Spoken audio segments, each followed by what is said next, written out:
निम्न पारन्ते परमविदुषो यद्य सदृशी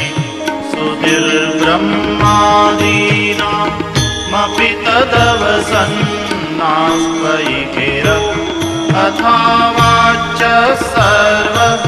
स्वमतिपरिणामावधिगृह्णन् ममाप्येष स्तोत्रे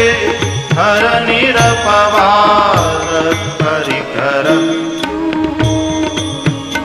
अतीतः पन्थानं तव च महिमावाप्मनसयो रतद्व्यावृत्यायं चकितमभिधत्ते श्रुतिरपि स कस्य स्तोतव्यः कतिविधगुणः कस्य